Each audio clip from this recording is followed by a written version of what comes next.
अगर आप भी अपनी पर्सनैलिटी को निखारना चाहते हैं, दूसरों की पर्सनैलिटी के साथ तालमेल बिठाना चाहते हैं, तो इस वीडियो को अंत तक जरूर देखें। हेलो नमस्कार दोस्तों, मैं हूं विनय और आज हम चर्चा करेंगे जानी मानी किताब पर्सनैलिटी प्लस के बारे में, जिसे अमेरिकन लेखक फ्लोरेंस ने लिखा है। यदि बेसिक नेचर्स की बात की जाए तो इस दुनिया में 4 बेसिक पर्सनैलिटीज के लोग होते हैं। सैंग्विन यानी आशावादी, मेलनकॉली यानी निराशावादी, कॉलरिक यानी चिड़चिड़े और फ्लेगमेटिक यानी सुस्त। हर पर्सनैलिटी की अपनी अपनी स्ट्रेंथ और वीकनेस होती है, इसलिए एक शानदार पर्सनालिटी हासिल करने के लिए हमें अपनी स्ट्रेंथ और वीकनेस को समझकर खुद को तराशने की जरूरत होती है। दूसरों के साथ बेहतर रिलेशंस के लिए यह समझना जरूरी है कि कोई हमसे अलग होकर भी सही हो सकता है। सभी नेचर के लोग एक दूसरे से काफी कुछ सीख सकते हैं। आइए सबसे पहले सैंग्विन यानी आशावादी नेचर के लोगों के बारे में जानते हैं। ये एक्सप्रेसिव होते हैं और ये जल्दी दोस्त बना लेते हैं। ये पैशनेट, एंथुजियास्टिक और चेयरफुल होते हैं। ये क्रिएटिव, ऑप्टिमिस्टिक और फन लविंग लोग होते हैं। ये अपने काम को मजेदार बना लेते हैं और लाइफ में सफल होने के चांसेस इनके सबसे ज्यादा होते हैं। ये किसी भी बोरिंग इवेंट या फंक्शन को जानदार बना देते हैं। अपनी एनर्जी से सैंग्विन पर्सनालिटी के लोग दूसरों को अट्रैक्ट कर लेते हैं। ज्यादा बोलने की आदत से अक्सर ये लोग दूसरों को अनजाने में हर्ट कर देते हैं। इसलिए दूसरी पर्सनालिटी के लोग जब ये जान लेते हैं कि सैंग्विन बिना सोचे समझे बोलते हैं, तो आप उनकी बात का बुरा नहीं मानते और केवल उन्हीं बातों पे ध्यान देते हैं जो आपके काम की हों। सैंग्विन लोग खुद को सीरियसली नहीं लेते, लेकिन इन्हें ये समझना चाहिए कि उनके आसपास के लोग उन्हें सीरियसली लेते हैं। इन्हें ये बिलीव नहीं होता कि उनमें भी सीरियस फ्लॉज हो सकते हैं, लेकिन उन्हें कम बोलने और ऑर्गेनाइज होने पे जरूर फोकस करना चाहिए। ये डिसऑर्गेनाइज्ड होते हैं, इसलिए इनसे कोई काम कराने के लिए आपको इन्हें क्लियर इंस्ट्रक्शंस देनी होती हैं। काम को समय पे पूरा कराने के लिए आप उन्हें काम को अर्जेंट बताकर करवाएं तो बेहतर होगा। ये लोग acting, sales, marketing, public speaking, public relationship जैसी फील्ड्स में सबसे अधिक सफल होते हैं। सैंग्विन पर्सनालिटीज के कुछ एग्जाम्पल हो सकते हैं कपिल शर्मा, अनिल कपूर, आलिया भट्ट, गौर गोपाल दास और नवजोत सिंह सिद्धू। मेलनकॉली यानी निराशावादी लोगों के बारे में कहा जाता है, ये डेली रूटीन फॉलो करना पसंद करते हैं। ये डिटेल ओरिएंटेड और प्रॉपरली ऑर्गेनाइज्ड होते हैं। ये philosopher, music lover, writer, artistic nature के होते हैं। इनमें जीनियस बनने की पॉसिबिलिटी होती है, क्योंकि इनमें जिंदगी की प्रॉब्लम्स को डीपली एनालाइज कर यूनिक सोल्यूशंस तक पहुंचने की जबरदस्त क्वालिटी होती है। इन्हें शोर शराबे से प्रॉब्लम होती है और ये अकेले रहना पसंद करते हैं। मेलनकॉली बच्चे अपने पेरेंट्स की एक्सपेक्टेशंस पे खरे उतरते हैं। मेलनकॉली बच्चों को सिस्टमेटिक और लॉजिकल तरीके से पढ़ाने वाले टीचर्स बहुत पसंद आते हैं। ये बहुत ही केयरिंग, सेंसिटिव होते हैं, जिससे वो बेस्ट पेरेंट्स और पार्टनर्स बन सकते हैं। निराशावादी नेचर होने की वजह से ये इजीली डिप्रेस हो जाते हैं, लेकिन उन्हें इस बात का ध्यान रखना चाहिए कि डिप्रेस लोगों को कोई लाइक नहीं करता। ऑथर इन्हें blue awaits the black cloud किताब पढ़ने की सलाह देते हैं। लाइफ को बहुत ज्यादा सीरियसली लेने की वजह से ये जिंदगी की प्रॉब्लम्स में वर्स्ट सिचुएशन को एज्यूम कर लेते हैं और लोगों की बातों में भी वर्स्ट मीनिंग को एज्यूम कर लेते हैं।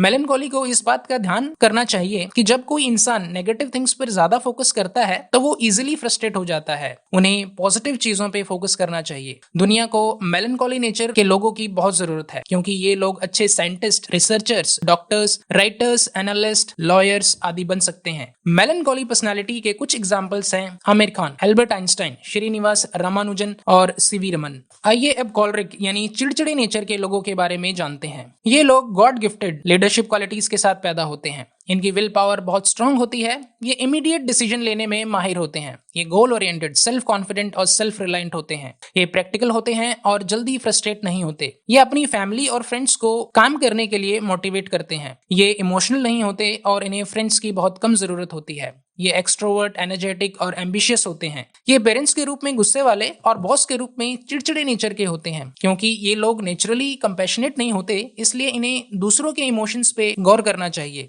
अधिक एम्बिशियस होने के कारण दूसरे लोग इनसे इनसिक्योर फील करने लगते हैं। इसलिए कॉलरिक लोगों को पेशेंस प्रैक्टिस करना चाहिए और अपने बॉसी नेचर को मॉडरेट करने की कोशिश करनी चाहिए, ताकि दूसरे लोग भी उनकी एबिलिटी से खुश रहें। कॉलरिक लोगों को फ्रेंड्स या एंटरटेनमेंट की जरूरत नहीं होती, क्योंकि वो अपने काम में मगन रहते हैं। प्रोफेशनल अचीवमेंट हासिल करने के लिए वे दिन रात काम करते हैं, जिससे उनकी हेल्थ पे नेगेटिव इफेक्ट पड़ता है। इसलिए उन्हें सबसे ज्यादा रिलैक्स करने के बारे में सोचना चाहिए। इनमें सुपीरियोरिटी कॉम्प्लेक्स होता है, जिससे उनके कलीग्स मनोवैज्ञानिक रूप से परेशान हो सकते हैं। कॉलरिक बाय नेचर इम्पेशेंट होते हैं, इसलिए उन्हें रेस्ट करने पर भी फोकस करना चाहिए। ये लोग सफल पॉलिटिशियन, बिजनेस एग्जीक्यूटिव्स, मिलिट्री या पुलिस ऑफिसर्स, सेल्स एजेंट आदि बन सकते हैं। कॉलरिक पर्सनालिटी के कुछ एग्जांपल्स हैं Donald Trump, Napoleon Bonaparte, Alexander the great, Vladimir Putin, सत्य नडेला, सुंदर पिच्चई और विराट कोहली। फ्लेगमेटिक यानी शांत और सुस्त पर्सनैलिटी के बारे में कहा जाता है ये काम, कंटेंटेड और इजी गोइंग नेचर के लोग होते हैं। ये इंट्रोवर्ट, रिलैक्स्ड और थोड़े से सुस्त होते हैं। ये गुड लिसनर्स होते हैं। ये डिफिकल्ट सिचुएशन में भी स्टेबल रह सकते हैं। ये अच्छे पेरेंट्स और फ्रेंड्स होते हैं। इनमें अच्छी एडमिनिस्ट्रेटिव और अच्छे मीडिएटर की एबिलिटी होती है। ये लोग हार्डवर्क करने से बचते हैं और कंफर्ट जोन में रहना पसंद करते हैं। ये फ्रेंडली होते हैं लेकिन इन्हें अकेले रहना पसंद है। ये एक्सीलेंट पेरेंट्स, कलीग्स और बॉस होते हैं क्योंकि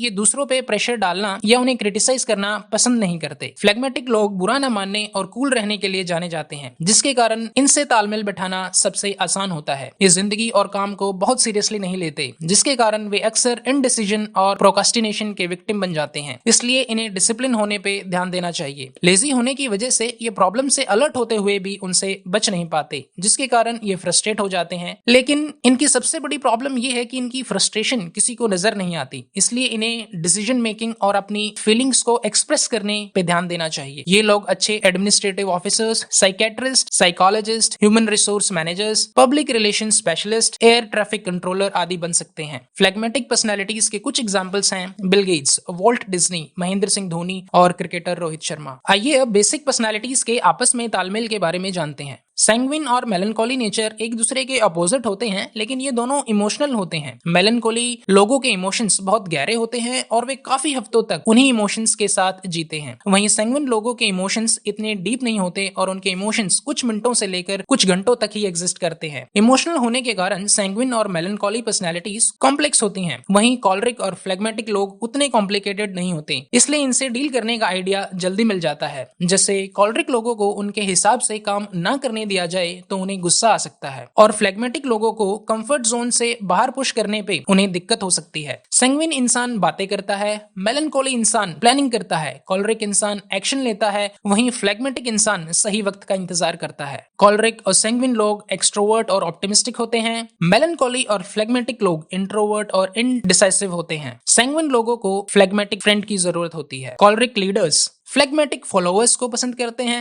इंट्रोवर्ट मेलनकोली को एक्सट्रोवर्ट सैंग्विन पसंद आते हैं। ब्लेंड ऑफ पर्सनैलिटीज के बारे में कहा जाता है यदि एक ही इंसान में कॉलरिक और मेलनकोली पर्सनैलिटीज का मिक्स हो तो ये एक परफेक्ट ब्लेंड होता है, क्योंकि इस ब्लेंड में दोनों नेचर्स आपसी कमियों का कॉम्प्लीमेंट बन जाते हैं। ऐसी पर्सनैलिटी वाले लोग कुछ भी हासिल कर सकते हैं। ये literally sky is the limit वाली पर्सनैलिटी होती है। इस ब्लेंड में कॉलरिक वाली इमीडिएट एक्शन और लीडरशिप क्वालिटीज होती हैं, वहीं मेलनकोली की पंक्चुअलिटी और जीनियस एनालिटिकल स्किल्स होती हैं। जब एक ही इंसान में सैंग्विन और फ्लेगमेटिक नेचर का मिक्स हो तो ये भी नेचुरली कॉम्प्लीमेंट्री ब्लेंड होता है। सैंग्विन नेचर फ्लेगमेटिक नेचर के इनडिसाइसिवनेस को कंट्रोल करता है और फ्लेगमेटिक नेचर सैंग्विन नेचर के अप्स एंड डाउन्स को कंट्रोल करता है। ऐसे इंसान में सैंग्विन का मजेदार अंदाज और फ्लेगमेटिक की स्टेबिलिटी होती है। कुछ पर्सनैलिटीज का मिक्स नेचुरली इनवर्स होता है, जैसे सैंग्विन और मेलनकोली नेचर का मिक्स या कॉलरिक और फ्लेगमेटिक नेचर का मिक्स, क्योंकि जब एक ही इंसान में ये ब्लेंड हो तो इंटरनल कॉन्फ्लिक्ट होना तय है। इसे स्प्लिट पर्सनालिटी भी कहा जाता है, क्योंकि एक पर्सनालिटी इंट्रोवर्ट है तो दूसरी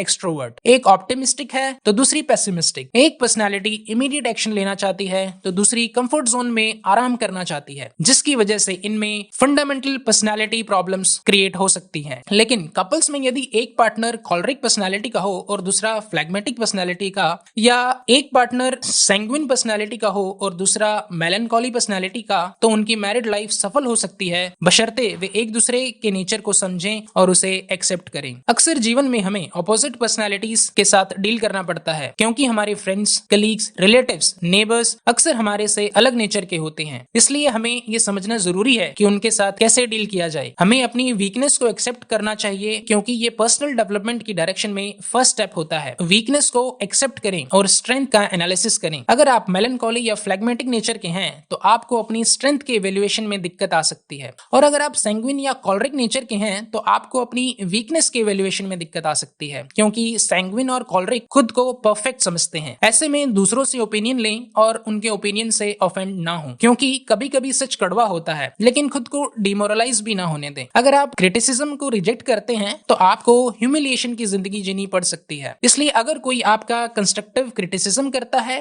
तो उसे गौर से सुने और डिग्निटी से एक्सेप्ट करें। दूसरों के ओपिनियन ओपिनियन को केयरफुली इवेल्युएट करें और अगर उनके ओपिनियन में जरा भी दम लगे तो उस पर विचार करें। तो दोस्तों उम्मीद करता हूं आपको इस समरी से चारों पर्सनैलिटीज के बारे में काफी कुछ सीखने को मिला होगा। आशा करता हूं कि आपको इस वीडियो से मनचाही पर्सनैलिटी हासिल करने के प्रिंसिपल्स जानने को मिले होंगे। आपको ये ऑडियो समरी कैसी लगी हमें कमेंट सेक्शन में जरूर बताएं। जल्द ही मिलते हैं ऐसी ही एक और शानदार ऑडियो समरी के साथ।